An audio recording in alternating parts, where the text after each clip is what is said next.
नमस्कार, मैं रचना शर्मा। चढ़ती कला टाइम टीवी देख रहे सभी दर्शकों का स्वागत करती हूं। आप देख रहे हैं उत्तर प्रदेश के विशेष समाचार।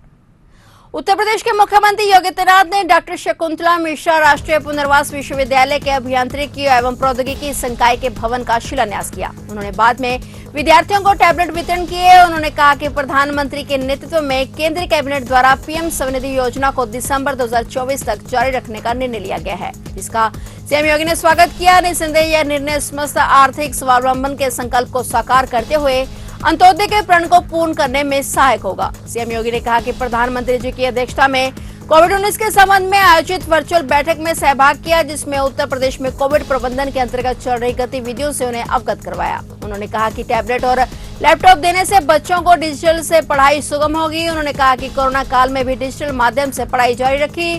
सरकार का मकसद उत्तर प्रदेश को वर्ल्ड लेवल तक एक पहचान बनाना है। अपर मुख्य सचिव दिव्यांगजन सशक्तिकरण विभाग श्री हेमंत राव जी, निदेशक दिव्यांगजन सशक्तिकरण विभाग, विश्वविद्यालय के सभी आचार्यगण, अभिभावकगण और प्यारे बच्चों, आज मुझे प्रसन्नता है कि डॉक्टर शकुंतला मिश्रा राष्ट्रीय पुनर्वास विश्वविद्यालय लखनऊ में विश्वविद्यालय के अभियांत्रिकी और प्रौद्योगिकी संकाय के भवन का आज यहां पर शिलान्यास का कार्यक्रम भी संपन्न हुआ है। और इसके साथ ही ममता राजकीय मानसिक मंत्रित विद्यालय जो आवासीय है जनपद चंदौली का, तथा संकेत जूनियर हाई स्कूल जनपद चित्रकूट, ये भी आवासीय सुविधा से युक्त होगा। इन सभी के शिलान्यास का कार्यक्रम संपन्न हुआ है। मैं इसके लिए डॉक्टर शकुंतला मिश्रा राष्ट्रीय पुनर्वास विश्वविद्यालय से जुड़े हुए आप सभी छात्र छात्राओं को और चंदौली तथा चित्रकूट में निर्मित होने वाले इन दोनों संस्थाओं के जुड़ने वाले उन सभी बच्चों के प्रति मैं हृदय से बधाई देता हूं। आप सबके प्रति अपनी शुभकामनाएं देता हूं।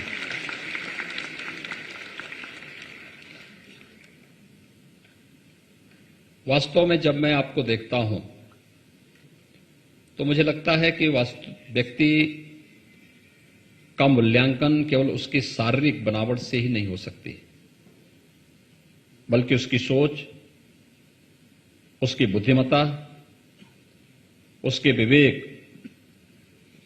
और उसके साहस से उसकी पहचान बनती है।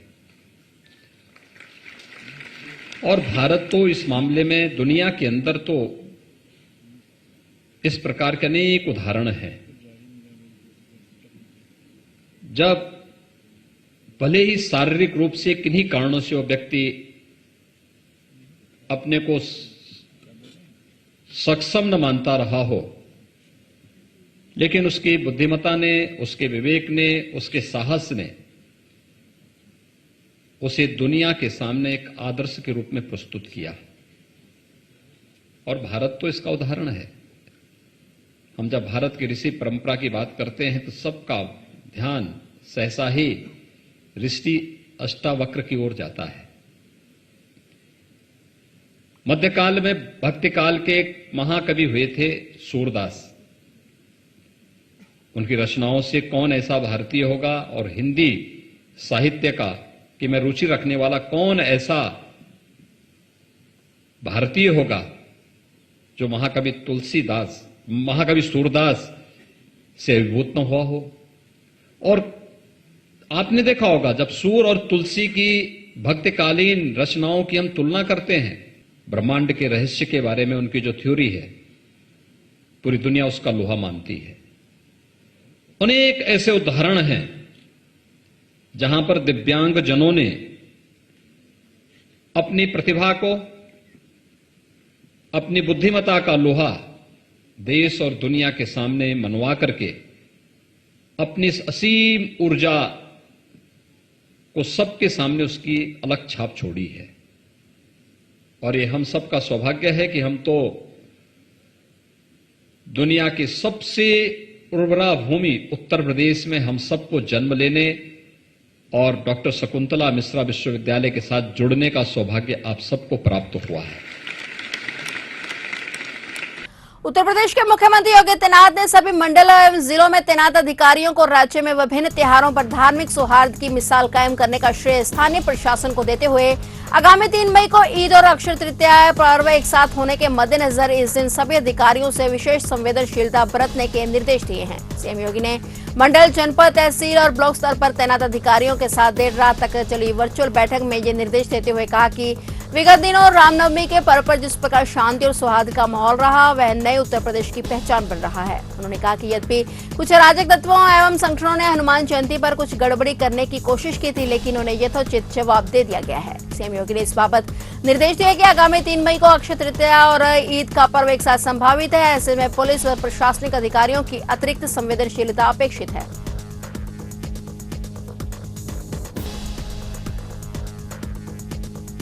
उत्तर प्रदेश के मुख्यमंत्री योगी आदित्यनाथ अपने दूसरे कार्यकाल में पहली बार उत्तराखंड आने वाले हैं। योगी आदित्यनाथ का दौरा 3 दिन का होगा, जिसकी शुरुआत 3 मई से होगी। मूल रूप से उत्तराखंड से ताल्लुक रखने वाले सीएम योगी का गांव पौड़ी जिले की यमकेश्वर तहसील का पंचूर है और इस बार मुख्यमंत्री योगी आदित्यनाथ अपने गांव भी जा सकते हैं। यमकेश्वर में योगी के कार्यक्रम की पुष्टि कैबिनेट मंत्री धन सिंह रावत ने करते हुए कहा कि एक भव्य कार्यक्रम आयोजित किया जाएगा। खबर है कि 3 दिन के उत्तराखंड दौरे में मुख्यमंत्री योगी आदित्यनाथ जहां अपने परिवार से मुलाकात करेंगे, वहीं डिग्री कॉलेज पिठियानी में अपने गुरु वैद्यनाथ की मूर्ति का अनावरण भी करेंगे। सीएम योगी के साथ उत्तराखंड के मुख्यमंत्री पुष्कर सिंह धामी भी इस प्रोग्राम में मौजूद रहेंगे, लेकिन 4 और 5 मई के प्रोग्राम के लिए उत्तर प्रदेश के मुख्यमंत्री कार्यालय से आधिकारिक प्रोग्राम का इंतजार है। बता दें कि साल 2020 में कोविड के दौरान अपने पिता आनंद सिंह रावत के निधन के बाद अब तक योगी अपनी मां से नहीं मिले हैं और न ही अपने गांव गए हैं। कोटद्वार में जब योगी ने 2022 की चुनावी रैली की थी, तब भी उन्होंने कहा था कि वे अपनी मां और परिवार से मिलने जल्द गांव पहुंचेंगे। मुख्यमंत्री योगी का ये प्रोग्राम तय माना जा रहा है, लेकिन अब तक आधिकारिक सूचना जारी नहीं हुई है।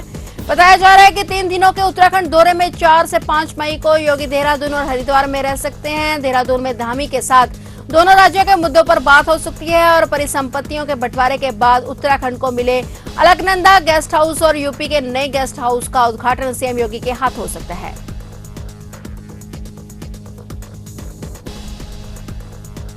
महाराष्ट्र नवनिर्माण सेना के प्रमुख राज ठाकरे ने योगी आदित्यनाथ के नेतृत्व वाली उत्तर प्रदेश सरकार के धार्मिक इमारतों से लाउड स्पीकर हटाने के फैसले की बृहस्पतिवार यानी आज सराहना की है और अपने चचेरे भाई व महाराष्ट्र के मुख्यमंत्री उद्धव ठाकरे पर कटाक्ष करते हुए कहा कि पश्चिमी राज्य में दुर्भाग्य से भोगी बैठे हैं। बता दें कि उत्तर प्रदेश में पुलिस के एक वरिष्ठ अधिकारी ने बताया कि सरकारी आदेश के बाद प्रदेश में लगभग 11,000 अनाधिकृत लाउड स्पीकर धार्मिक स्थलों से हटा लिए गए हैं और अन्य 35,000 की आवाज निर्धारित सीमा के भीतर कर दी गई है। वहीं यूपी में धार्मिक स्थलों से अनाधिकृत लाउड स्पीकरों को हटाने और अन्य की आवाज अनुमेय सीमा के अंदर निर्धारित करने के लिए राज्यव्यापी अभियान चलाया जा रहा है, जिस पर राज ठाकरे ने बृहस्पतिवार को ट्विटर पर कहा कि धार्मिक स्थलों खासकर मस्जिदों से लाउड स्पीकर हटाने के लिए मैं योगी सरकार को तहे दिल से बधाई देता हूं और उनका आभारी हूं। मनसे प्रमुख ने कहा है कि दुर्भाग्य से महाराष्ट्र में हमारे पास कोई योगी नहीं है, हमारे पास भोगी हैं।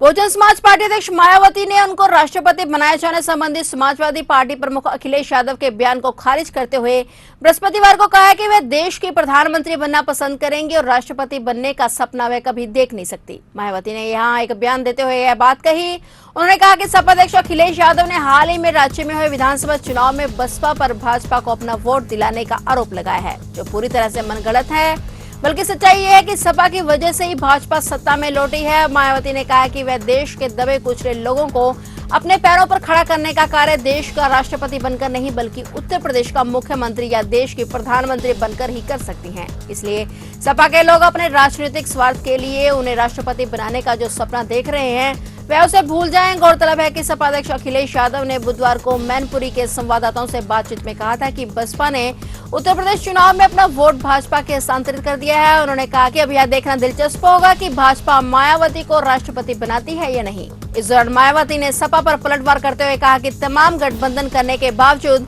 सपा सरकार बनाने में कामयाब नहीं हो सकी है। अब जनता को एहसास हो चुका है कि अब वह आगे किसी भी चुनाव में सपा के बहकावे में नहीं आएंगे। मायावती ने कहा कि सपा अब कभी भी उत्तर प्रदेश की सत्ता में नहीं लौटेगी, इसलिए अखिलेश अब विदेश भागने की फिराक में है, जहां उन्होंने पहले से ही अपना काफी बंदोबस्त कर लिया है।